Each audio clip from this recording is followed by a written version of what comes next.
C'est la compile du morning de Diffoul sur Skyrock. La compile du morning. Eh bien, on va voyager dans l'Europe entière. Qu'est-ce qui s'est passé pendant l'Euro 2021 ? Ah oui, c'est l'Euro qui avait été repoussé à cause du Covid. Ouais, c'est ça. Ouais. Il va avoir en 2020 et il était en 2021. En 2021, il s'est passé un truc. Rémi, dis-nous tout. Numéro 3. Ouais, en effet, une femme de 37 ans a fait croire à son patron qu'elle était malade. Bon, elle voulait assister à la demi-finale entre l'Angleterre et le Danemark. Donc, voilà, c'est ce qu'elle a fait. Je suis malade, je vais au match. Bon, le problème, c'est que les Anglais ont marqué et là, elle n'a vraiment pas eu de chance. Elle est passée à la télé pendant qu'elle célébrait le but. Ouais, mais vraiment. Ah ouais, pas de chance, ouais.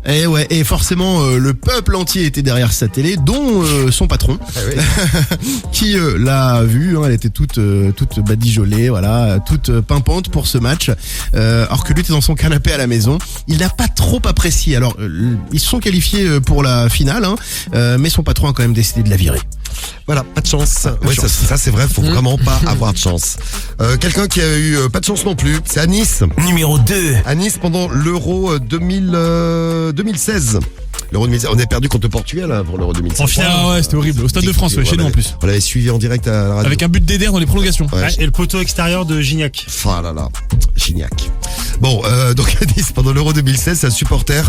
Vous savez qu'on n'a pas le droit de rentrer des fumigènes. Non. Interdit, ouais. C'est interdit de rentrer dans les fumigènes, y compris dans les fan zones. Et lui, il voulait rentrer dans la fan zone avec un fumigène. Fumigène qu'il a réussi à faire rentrer dans le stade, dans la fan zone. Comment a-t-il fait pour faire rentrer le fumigène dans la c'est fan zone? facile. Enfin, les fumigènes en général, tu les mets dans ton caleçon. Oui, mais non.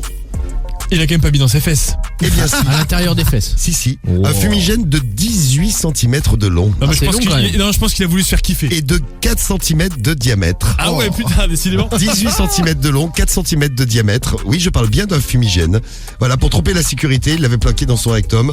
Bon, il l'a sorti et en l'allumant, il a blessé 2 personnes. Donc il a été jugé en comparaison immédiate. Ah putain, moi, l'allumant, ça devait puer la merde et tout. Écoute, voilà. Ah ouais, laisse tomber. Toujours classe. Toujours. Pardon, excuse-moi. Et à la place numéro 1. Numéro 1. Et on va encore plus loin dans le temps puisque nous filons en Pologne à l'Euro 2012, un match contre l'Ukraine. C'est une fonctionnaire de la culture croate qui a écopé d'une sanction disciplinaire. Bon, elle était au match dans les tribunes et là totalement folle, prise de l'engouement qu'il y avait autour d'elle. Elle a levé son t-shirt, elle a mis ses boobs à l'air, elle a laissé les supporters lui embrasser les tétons. C'est sympa. Tu vas avoir un match de foot, tu peux embrasser les tétons en plus. Bon, les photos ont quand même fait le buzz, un véritable scandale. Elle a été interrogée sur ce geste impulsif et elle a assumé. Je ne regrette rien, la seule chose qui compte, c'est que l'équipe ait gagné. Voilà, elle est à fond derrière son équipe. J'aime les supportrices comme ça. On l'adore.